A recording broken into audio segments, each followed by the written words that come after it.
राधा, मीना और चिंकी एक विनम्र, जीर्ण शीर्ण घर में रहते हैं। उनका जीवन गांव के जीवन की सादगी में आपस में जुड़ा हुआ है। राधा धूप में खेतों में काम करती है, जबकि मीना और चिंकी लगन से घर का काम संभालती हैं।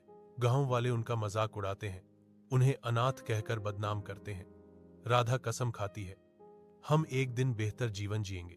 परेशान तीनों बहनें घने जंगल के पत्तों से गुजरती हैं। उनके चेहरे चिंता से भरे हुए हैं। वे एक पुरानी झोपड़ी पर पहुंचते हैं, जहां एक डरावनी चुड़ैल दिखाई देती है। राधा निडर होकर मदद की पेशकश करती है। जादूगरनी का दिल पिघल जाता है। एक आवाज वर्णन करती है, जो एक तांत्रिक द्वारा कैद एक अच्छी आत्मा को प्रकट करती है। राधा नई स्वतंत्रता के साथ चुड़ैल के सामने खड़ी है। एक जादुई पेंसिल उपहार के रूप में पेश की गई। राधा एक सुंदर घर बनाती है, मीना स्वादिष्ट भोजन बनाती है और चिंकी ज्ञान से भरी किताबें बनाती है।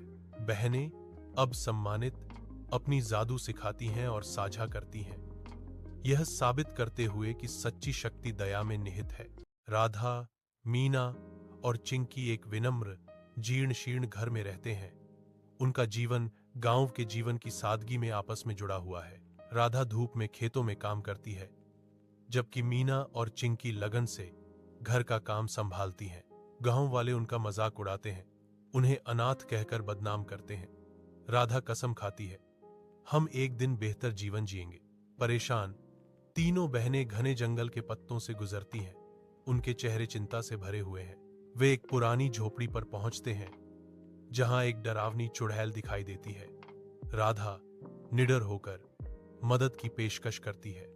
जादूगरनी का दिल पिघल जाता है। एक आवाज वर्णन करती है, जो एक तांत्रिक द्वारा कैद एक अच्छी आत्मा को प्रकट करती है। राधा नई स्वतंत्रता के साथ चुड़ैल के सामने खड़ी है। एक जादुई पेंसिल उपहार के रूप में पेश की गई। राधा एक सुंदर घर बनाती है, मीना स्वादिष्ट भोजन बनाती है और चिंकी ज्ञान से भरी किताबें बनाती है।